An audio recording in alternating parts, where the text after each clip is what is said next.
Good afternoon. Today is the 25th of July and it's time for yet another not particularly interesting, very vague and probably quite boring vlog.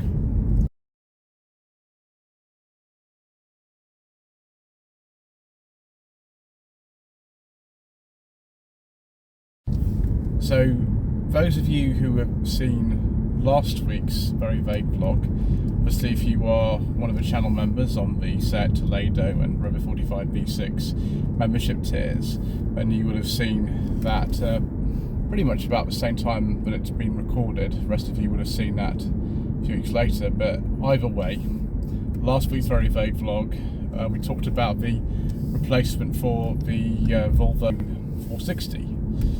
And you know, by the time most of you will see this, we'll have that car in our possession, and obviously we will be documenting as to see actually how everything goes with that. I'm not anticipating any problems or anything like that other than what I've already said, but actually that's not the only thing that is happening.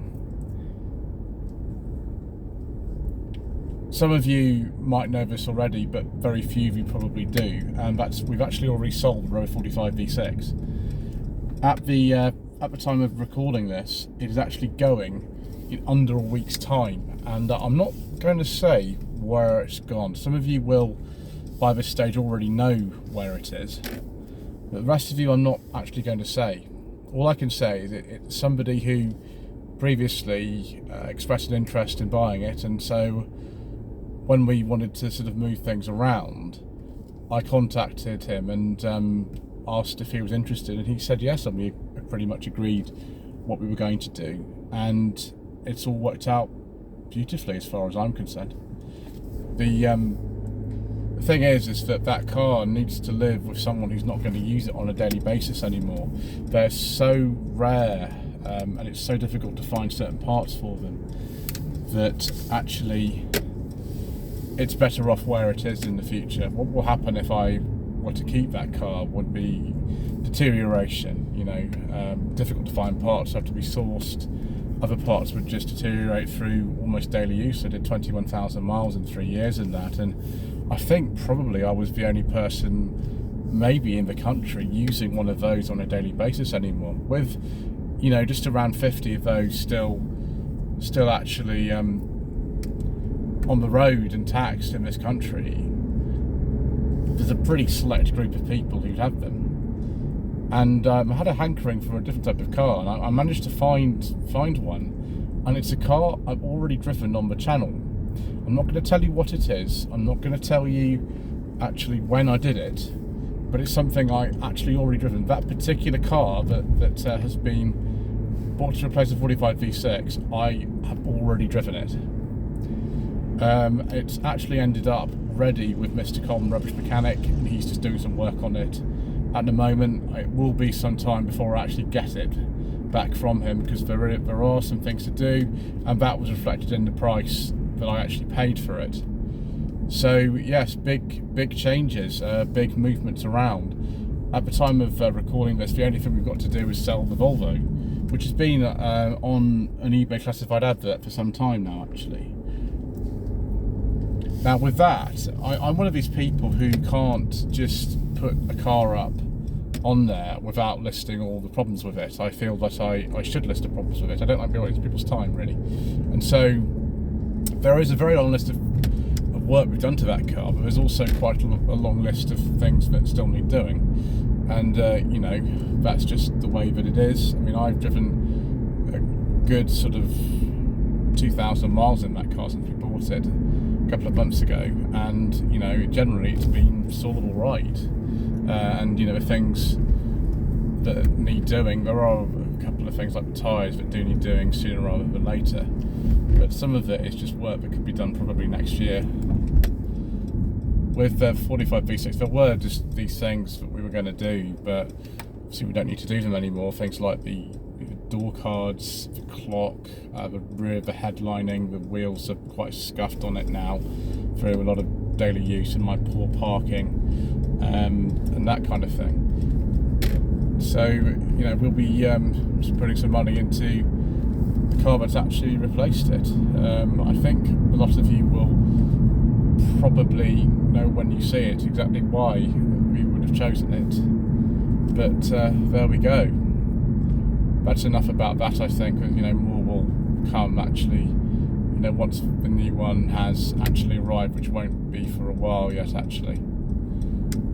But yeah, the new Volvo we got, the VS40, will be sort of enjoying that first, I think. I also wanted to say just another couple of things that I found sort of quite amusing. Now, we've been looking at some of the paperwork at my mother's house recently, because we needed to do some sort of filing and tidying up for her. And we found a photograph of the first car my parents bought after my sister and I were born. I have a twin, and this would have been some point around 1983, 1984, and it's a very rare car. It's a Mark I Volkswagen Jetta. It was a green CL, I think, which is, I think, the 1.5 engine, I think that would have been. And my parents had that from 83 to 1990, but it's one of the few times I've actually seen a photograph of it for a really long time. It's a very early photo of it. It looks really shiny, and my elder brother's in the photograph and he's not very old, so I think it is probably from around 1983, which was nice to see it. Also, the car that my parents got to replace that one, which was January 1990 they replaced it, was the Volvo 240. I've mentioned it many times on the channel before, but what I found was all the problems that my mother had with the car, and actually they dated from August 1990 to, I think, May 1996, and all the problems she kept having with the fact that the car had a catalytic converter. It was one of the very first batch of 240s, I think, in this country with a catalytic converter system. It was a GL with a 2.3 red block engine. Not very powerful, only about 110 horsepower, I think, on those. And the cat obviously damped the power a little bit, so never a fast car anyway, the 240s, apart from the turbos and things like that. But the standard ones were not very fast, and that's not why my parents bought it. But anyway, bought it to carry the three of us in and other stuff, and it was one with the rear-facing seats. It was the estate, and so many things. Mass airflow sensor failing, some sort of sensor for the lambda sound system failing, and the actual kind of worst event, which was in August 1990 when we were in South Wales, someone in Brecon Beacons, and the warning light, lambda sound warning light, came on the dash, and my father, who was driving at the time, he didn't know what it was, and he looked up in the handbook and it said, don't drive the car, essentially, don't drive it.